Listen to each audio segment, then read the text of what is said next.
Assalamualaikum warahmatullahi wabarakatuh. Welcome back my podcast. Kembali lagi di podcast Poppy Amelia. Kita akan membahas pembahasan secara psikologis. Saya hanya mengambil secara psikologis saja ya, tentang debat pertama. Tenang, nanti kita akan ulas juga untuk debat kedua. Sebelum membahas lebih lanjut, karena ada beberapa hal yang menarik yang belum keungkap oleh orang banyak dari sudut pandang psikologis. Nah, saya tunggu dulu untuk kamu bisa like, subscribe, and share video ini. Terima kasih. Jangan lupa tekan tanda lonceng ya. Terima kasih. Kita bahas pembahasan yang pertama.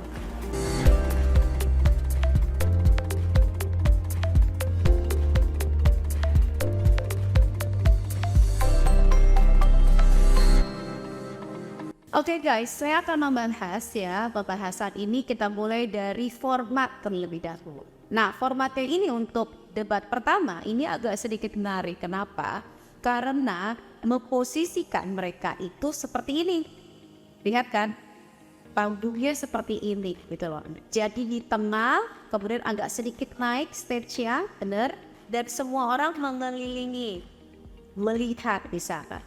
Nah, posisi ini kalau kamu bisa mengkonversi atau kamu menyamakan, itu seperti apa?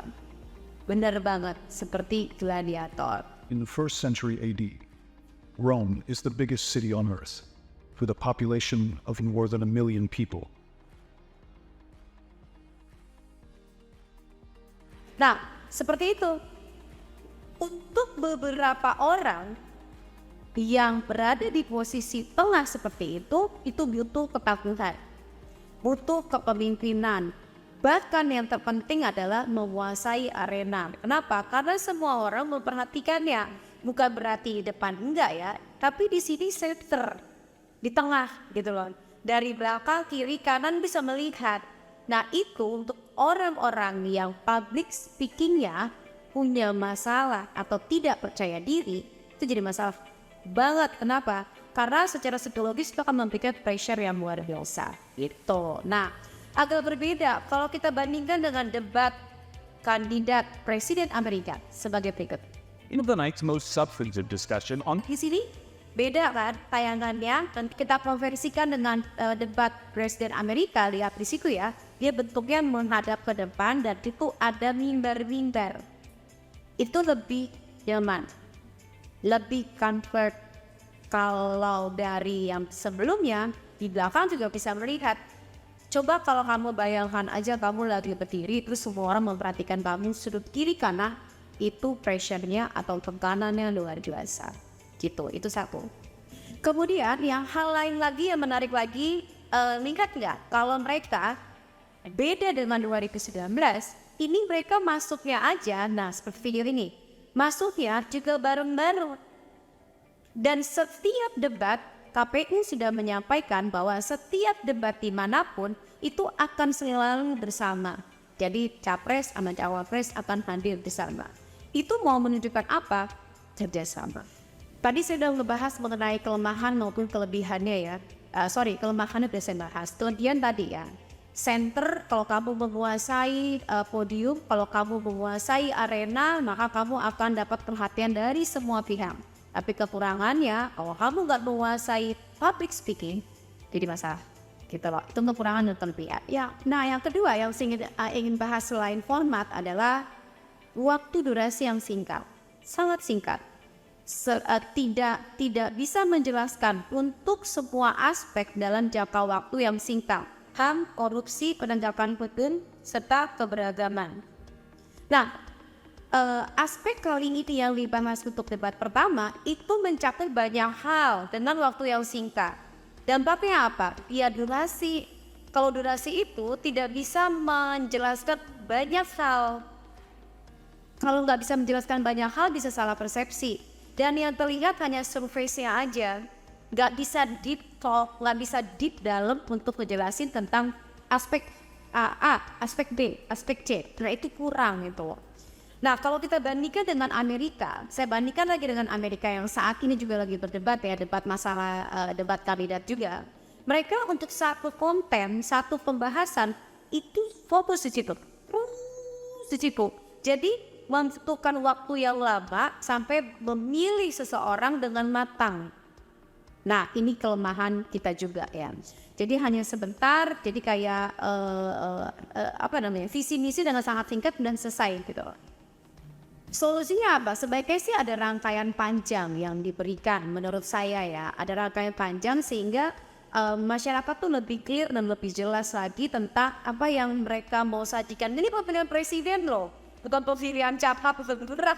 Dia artinya ini harusnya benar-benar spesifik, serius, detail agar masyarakat tahu nih. Kalau cuma diiklanin atau disampaikan begitu aja ya nggak clear. Kan masyarakat ingin mendengar langsung calon pemimpinnya bicara mengenai visi-visinya mereka kan terhadap masing-masing aspek. Nah, kita bicara tentang masalah psikologi kok menjadi hal yang penting. Oh iya, karena psikologi ini ngebahas tentang aspek pemikiran calon presiden, calon wakil presiden, perasaannya mereka. Karena bicara psikologi, bicara perilaku, output dari psikologi itu perilaku. Nah, perilaku itu diambil dari pikirannya, proses berpikirnya, dan perasaannya. Terkonek disitulah produknya perilaku. Behaviornya Anda harus lihat. Pada saat dia bicara, ekspresi wajahnya mewakili nggak? Pada saat dia bicara, gesturnya mewakili nggak? Jangan cuma kalimatnya saja. Nah, itulah behaviornya. Yang perlu diperhatikan oleh masyarakat adalah perilaku calon presiden ini. Anda mau milih yang mana? Saat ini negara kita lagi butuh yang mana? Kondisi seperti apa? Nah, itu yang dilihat sekali lagi adalah perilakunya. Penting banget untuk kamu mempelajari micro expression sih sebelum kamu menentukan siapa presiden terbaik versimu. Ini pemimpin negara kita loh. Nah, untuk itu saran saya pelajari micro expression di www.poppyamalia.com. Kamu bisa mempelajari sebagai basic, at least sebagai basic sebelum kamu menentukan presiden idola. Oke? Kemudian saya juga mau mengulas tentang masalah kostum nih. Nah, kostum ini menarik ya. 3 paslon ini mengenakan pakaian yang berbeda-beda. Tentu saja setiap kostum yang digunakan, gerakan tubuh yang dijelaskan itu akan merepresentasikan apa yang tersirat dari pemikiran dan rencana mereka. Kita lihat paslon pertama. Nah, ini dia paslon pertama hadir masuk. Anda bisa lihat bajunya berwarna apa? Ya, berwarna hitam putih. Benar nggak? Hitam putih, tapi dominasi yang ingin disampaikan adalah putih. Putih di sini walaupun memakai jas juga ya. Kemudian ada tulisannya amin. Mereka memakai baju yang sama dan mereka memakai peci. Yang ingin disampaikan di sini adalah putih itu suci, bersih dan netral. Kemudian juga mereka itu memakai pakaian jas ya. Itu yang ingin digambarkan adalah formal. Ini loh pemimpin formal. Cara pakaian, gaya komunikasi itu gambaran bagaimana mereka ingin dicitrakan di mata publik. Nah, citra yang mereka ingin tampilkan di sini adalah profesional. Kita lihat paslon yang kedua sekarang. Nah, masuk kan di dalam arena gladiator yang tinggi. Maaf ya Pak P. Paslon kedua ini memakai baju baju mereka samaan, warnanya biru. Benar?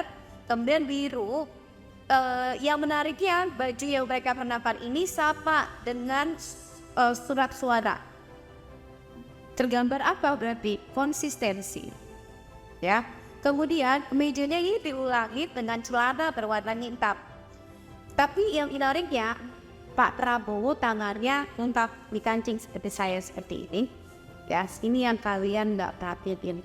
Lagi berarti itu digulung setinggi sipil. Kalau Pak Prabowo itu lebih ke memakainya secara full ya. Biru ini menggambarkan adalah ketenangan, sejuk, damai dan gembira. Tapi itu juga memang diperlihatkan oleh Pak Prabowo begitu dia menang, begitu. Aku mau jawab. Pada saat ada sambungan angin, beda-beda. Nah, bicara tentang kenapa Pak Prabowo suka berjoget, itu karena masa kecilnya tokoh yang beliau sukai itu di salah satu podcast saya dengar ya, adalah kakeknya. Jadi kalau ketemu kakek itu kayak riang gembira. Nah si kakeknya juga ketemu cucunya juga yang senang banget. Jadi suka joget-joget kayak gini, kayak kakek ketemu cucu pasti kan ala nothing gitu kan, ngerti ya, mungkin begitu. Saya nggak tahu apa yang terjadi pada waktu itu, tapi yang jelas gerakan-gerakan itu diingat oleh beliau sehingga pada saat beliau happy ia menirukan gerakan si kakek yang ini gitu. Berarti suasana batinnya atau suasana perasaan itu seneng banget. Nah kalau di debat itu ada gerakan-gerakan seperti itu, berarti dia lagi happy, beliau lagi happy. Kemudian kita lihat lagi cara berpakaian dari paslon ketiga. Oke, kita lihat ya. Beliau datang dengan memakai baju berwarna putih, hitam dan putih, tuh kan. Kemudian ada bacaannya satsek untuk Pak Ganjar. Kemudian tes untuk Pak Profesor Mahfud. Oke. Nah, kenapa kalimatnya satset? Kita kan kalau kerja, istilah kita sekarang kan kayak gitu kan. Kalau misalnya, dia cepet banget, satset banget. Nah, itu yang pengen ditonjolkan. Jadi kayak perwakilan dari image yang ingin ditonjolkan ditaruh di baju tersebut. Nah, satu lagi, tas, gitu loh. Asumsi saya seperti itu. Tinggal Anda aja yang menganalisa. By the way, semuanya udah saya bahas. Untuk hal yang belum dibahas, ini masih part 1 guys. Kita akan bikin lanjut lagi untuk part 2 ya. Kamu kasih komen di bawah ini dong kalau misalnya ada hal lain ya yang menarik untuk diungkap. Nanti saya tinggal merepresentasikan secara psikologis. Tunggu untuk part 2 ya. Dan kita doakan apapun yang terbaik yang mereka sajikan untuk masyarakat adalah merupakan hal yang real yang terbaik untuk masyarakat, bukan rekayasa. Baik, terima kasih. Wassalamualaikum warahmatullahi wabarakatuh. Bye-bye.